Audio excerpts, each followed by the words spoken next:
जय गुरु संतपति। आदरणीय संत समाज, हम लोग गुरु अन्यास ज्ञान दीपक के यमकांड का श्रवण कर रहे हैं।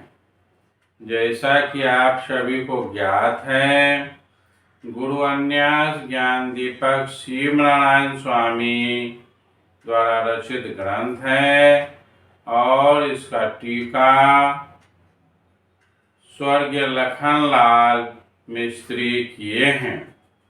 आते हैं यमखंड के 8वें यम की ओर बढ़ते हैं। 8वां यम संत विमुखी यम है। चौपाई में आया है, 8वें यम की करूं बखाना, शिव नारायण सुनु दे काना। संत विमुख प्राणी जोड़ाई, संत की निंदा निश दिन करई। बड़ पापी नहीं ताहि विचारा, सब दिन विमुख रहे संसारा। हित अनहित से भव न आने, गुरु के नाम कबहु न जाने। आदरणीय संत समाज, स्वामी जी को दुखड़न स्वामी कहते हैं कि अब मैं 8वें यम का बखान कर रहा हूँ, तुम ध्यान से मेरी बात को सुनो। 8वां यम संत विमुखी यम है।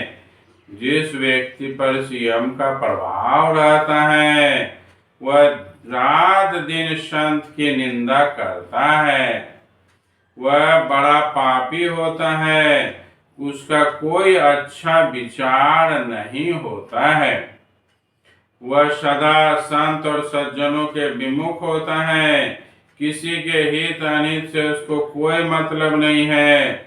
गुरु क्या होता है, उसके जीवन में क्या महत्व है, इन बातों पर वह कभी ध्यान नहीं देता है, बल्कि उसकी तरह तरह से खोट निकाल कर निंदा करने में लगा रहता है। पुनः चौपाई में आया, सबसे विमुख हित न काहू, जे हित हो ये लगा देता हो। पंडित ताहे द्वारे आए, बात उत्कट कही ताति सतावे।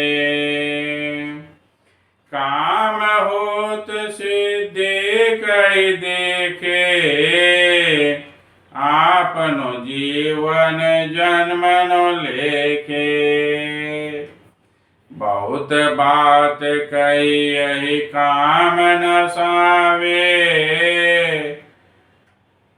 कहे से तेहि के मन भावे।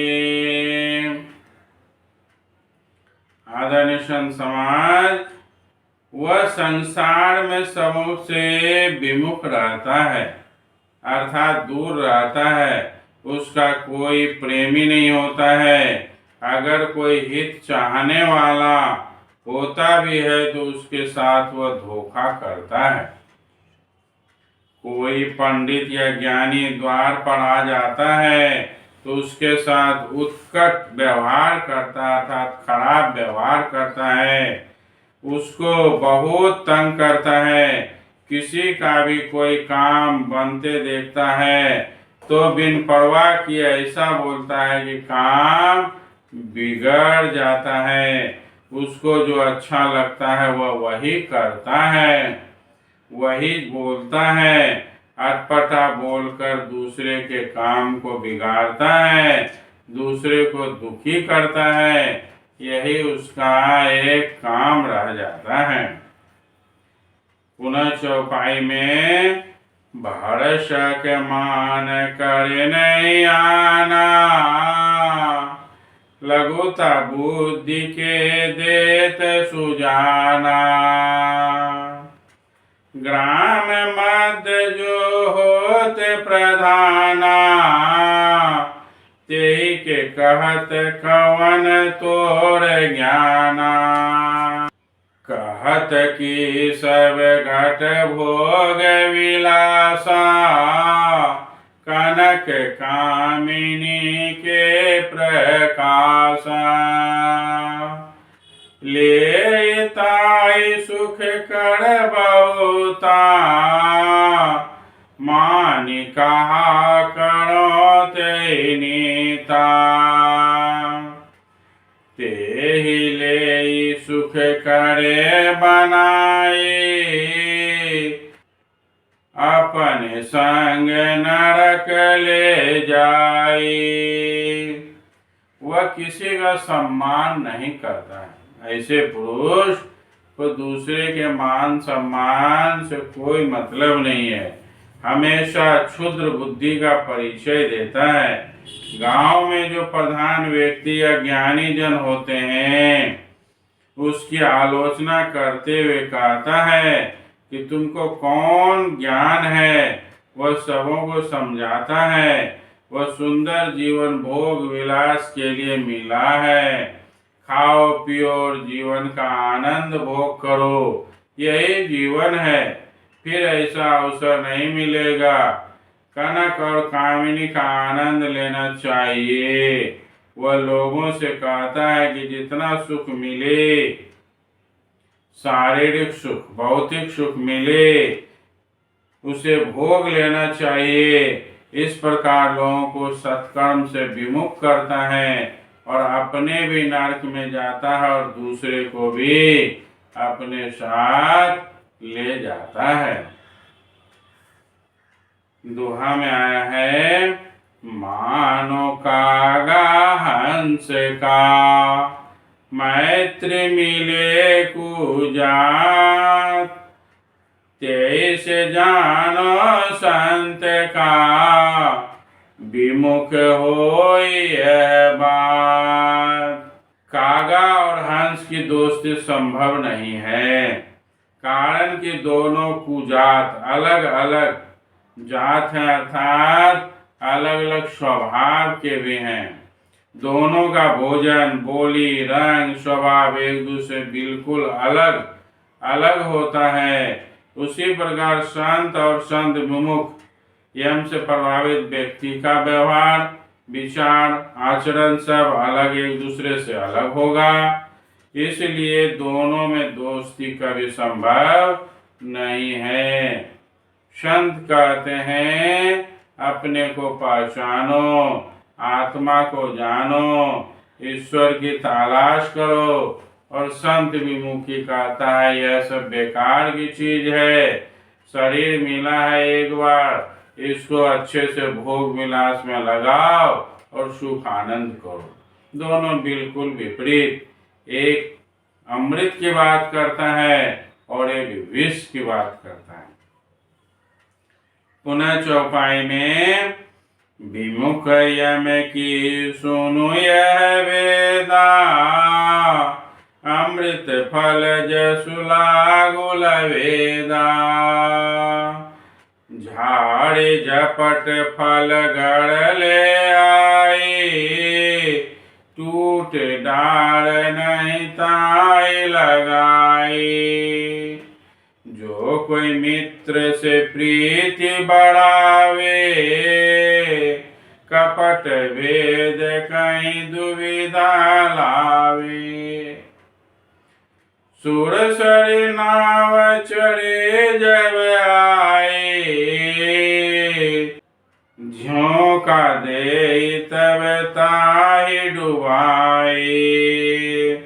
गुरु आज्ञा रखत जो कोई,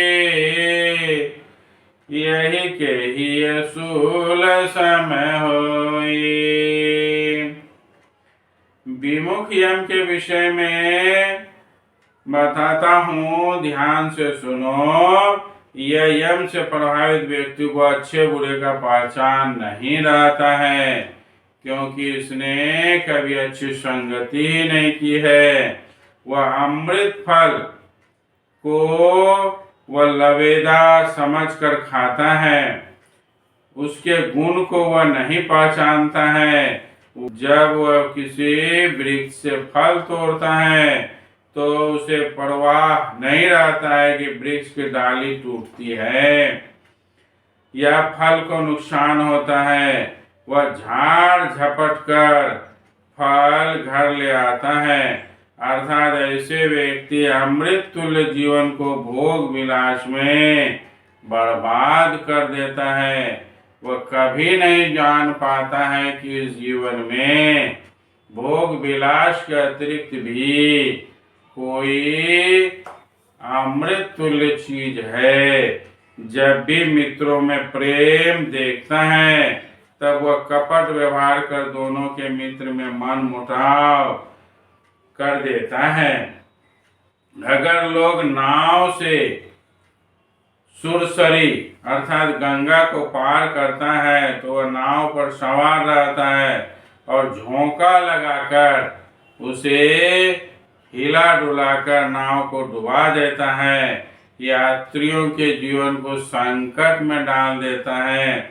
अगर कोई गुरु के आज्ञा अनुसार चलता है तो उसे देखकर उसके हृदय में काफी पीड़ा होती है और वो उसको इस तरह का कष्ट पहुंचता है कि ये लोग क्या काम कर रहा है। किसी को अच्छा काम, अच्छा रहन सहन, अच्छा विचार वह देख नहीं पाता है। इस प्रकार संत विमुखी यम से प्रभावित लोग हमेशा बुरे की ओर फंसा रहता है। वह अच्छा नहीं करना चाहता है क्योंकि सोच उसकी बुरी होती है। दोहा में कहा, एकर कौन विचार है, कहो स्वामी मोहि आय।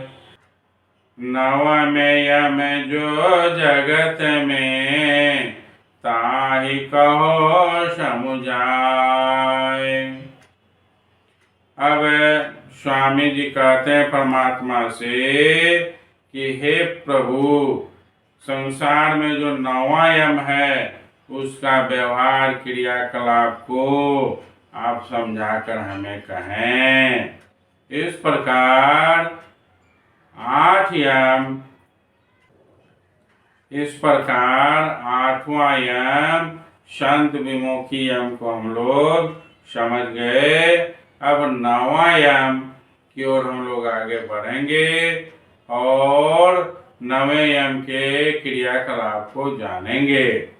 आज मैं इतना ही कहकर अपनी वाणी को विराम देता हूँ। जय गुरु संत।